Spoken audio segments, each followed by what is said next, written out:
Hello guys, in this tutorial we'll learn more about strings. Basically we'll cover the following topics. First is accessing value in strings, second is string manipulation, third is string spatial operators, fourth is string formatting operator, and the last one is built-in string method. So as we have already learned about how to access value in strings, let's run through a simple example. Hello Python learners. So suppose we want to access till fifth character. So we'll write like this. Hello. So till fifth character 0, 1, 2, 3, 4, and 5, which is a white space. So also we have also learned that if we are writing -1, it will display the last character of this particular string. So in this way we can access the string. Suppose we want to access from 1 to 0 to 10, we can access like this. And suppose we want to know the length of this string, we'll just write len and in bracket word, enter 21. 1 2 3 4 5 6 7 8 9 10 11 12 13 14 15 16 17 and 2 white spaces 21. So this is about accessing strings, different characters in the strings, and slicing substrings from a string. Now I will talk about updating string. Basically this is the wrong word. We cannot update a string because as we all know that strings are immutable in Python. So without creating a new object we cannot update a string. For example, we have written word is equal to hello Python learners. Suppose we are running a function like this, word dot replace old one. Suppose we are writing hello and we want to replace it with hi. Okay, so now we'll see it is showing hi Python learner, but when we type word on the terminal we'll get the same thing. So the string is not manipulated here, it just displays another updated string in by creating a new object. Alright, I hope this is pretty clear. And now we'll move on to string special operators. So suppose we have written a equals hello, and if we write like this, a plus word, so we have got hello Python learners. This means that these two strings are concatenated. If we write these two strings along with a plus sign. Now if we are writing 2 into a, so this hello will be displayed two times. Alright, and slicing part will know if we want to check a particular character in this string. Suppose we are writing p in word, you want to check whether p exists in the word or not. So here it returns 2. Suppose we write p small p in word, does it exist or not? It doesn't exist.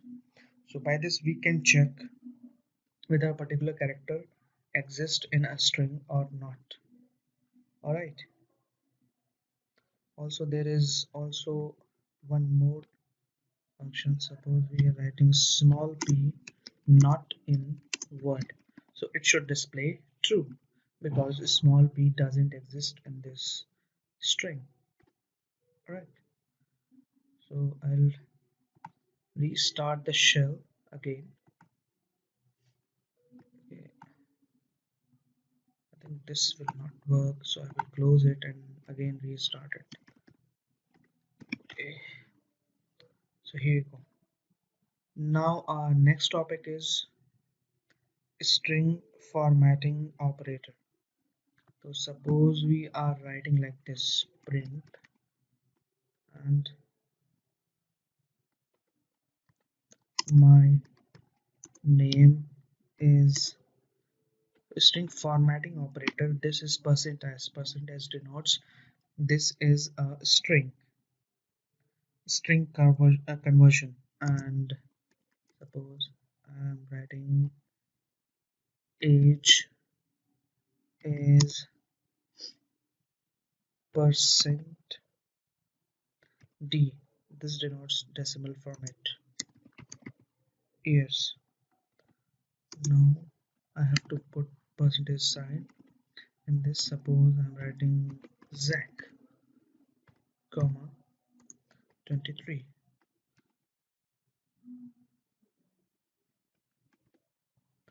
So now let's see what happens. So here it is showing that my name is percentage. Instead of percentage s we got Zach, and instead of percentage d we got 23 years. So there is different format symbols such as percent s for string conversion, percent c for character, percent I for signed decimal integer, percent d for signed decimal integer, also percent u for unsigned decimal integer, percent o for octal integer, percent small x for hexadecimal integer, percent f for floating point real numbers, and similarly. Alright guys, so I think this is pretty clear. We have to work on it. We have to do some exercise and we should go ahead and play with it so that we can get a hang of it. Otherwise it becomes very difficult if somebody tell us to print a string in a particular format. It becomes very difficult for us. So now we'll talk about built-in string method. Suppose I'm writing Python, Python, in all in small letters. Suppose I have written this, and if I want to capitalize the first character, so what I will write, word dot capitalize. Okay, now I have got Python with P in caps. Alright, this is pretty simple.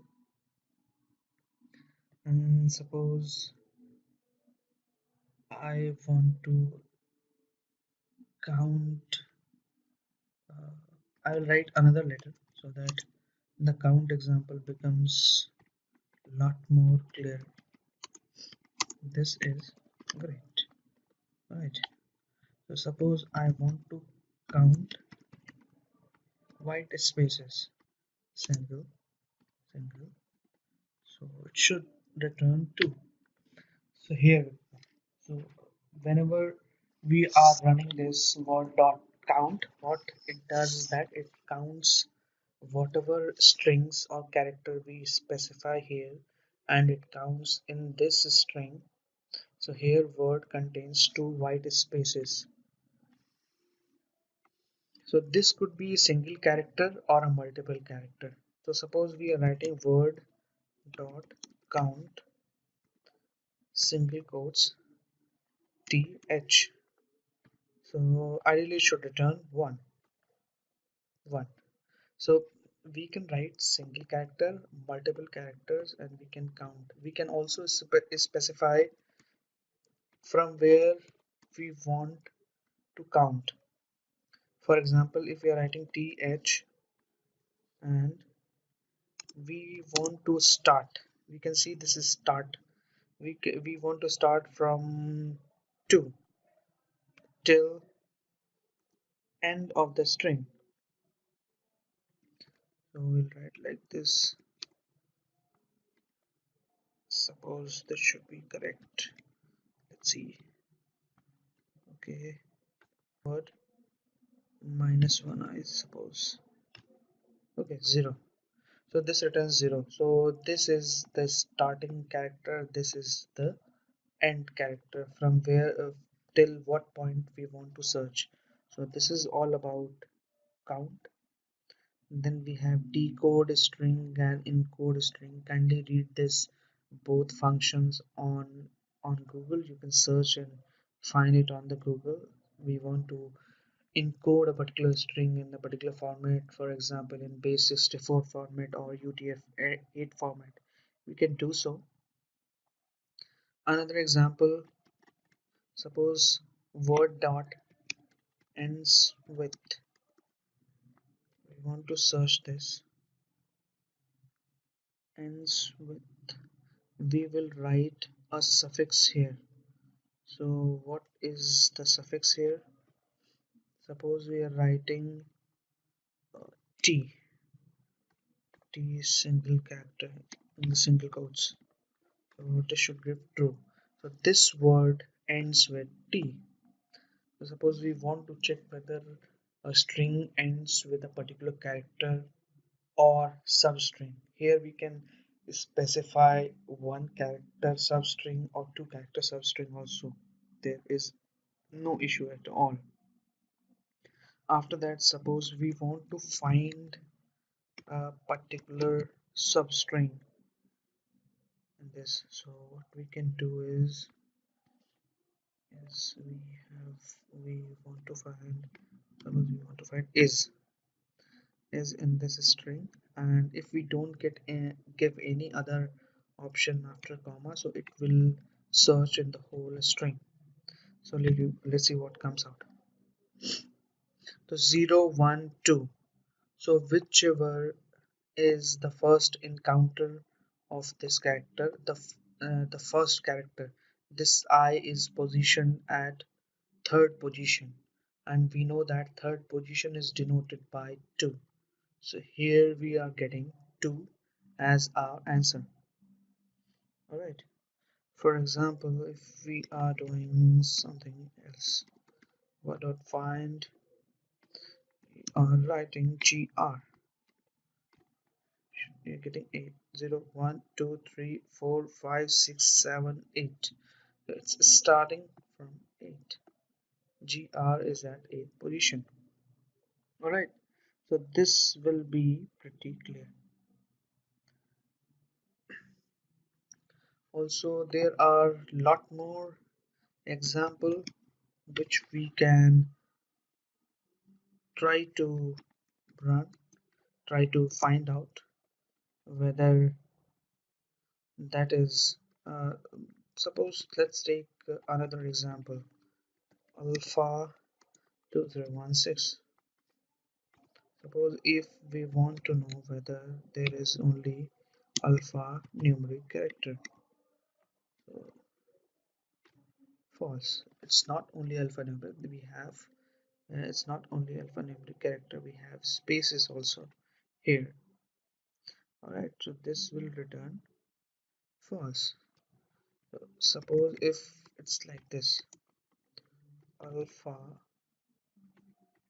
alpha 201. Now if we are writing word dot is alpha, now it should return true. Oh, sorry.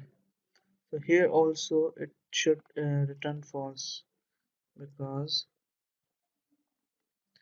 this does not only contains alphanumeric character. Okay, sorry. This doesn't contain only alphabets. It contains numeric characters also. So there is another function, another method, which is num, is ALNUM, alphanumeric character.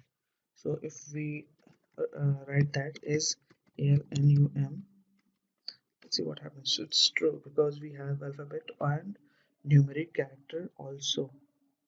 So it returns true. Similarly, there is one more method, is digit.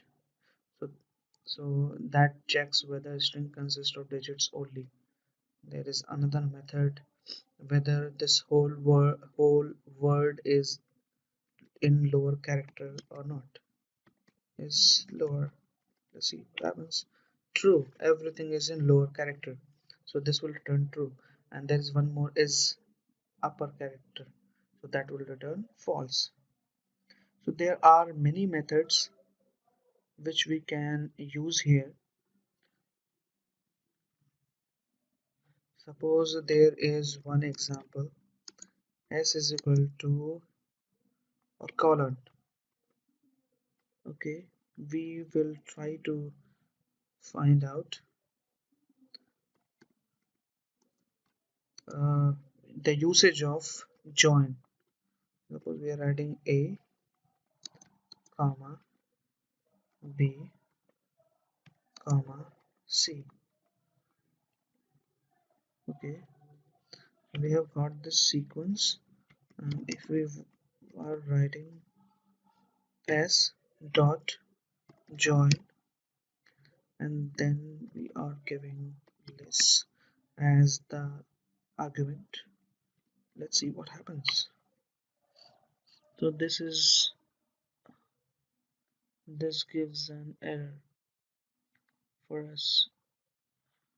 So written it wrong. It's not list, it's less. Now it should return fine. Okay, we have got that a colon b colon c. So this is the output of join function, and we know about the len function. We if we want to change, suppose some word is written like this, HORSE, horse, and we want to change it to lower character. So we'll write lower, it becomes this. And suppose a word is written like this, HORSE, and we want to change it to upper character. So we'll write like this. Okay, these all are pretty simple stuff. We just have to play around and then we'll get to know what the function of each of this method is. So it becomes very easy. And one more method I have already shown you, the replace function, which I have already shown you in the initial part of the video. So I think there are a lot more methods which we can learn using uh, we can just type help here, help str over here, and we'll get a list of functions over here.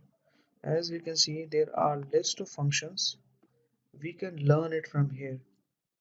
For example, upper s dot upper gives a string, returns a copy of s converted to uppercase. It's similar to what I have told just now. So there are many more functions. What we can do, we have to just play around with it so that it becomes very clear and we get a hang of it so that we can use it in our programs. I think that's it for this tutorial, guys. If you have any questions, do comment and let me know, and try to write programs, try to work around, play around with the strings, and after some time you will be very much comfortable with it. That's it for this. Thank you guys, thank you so much.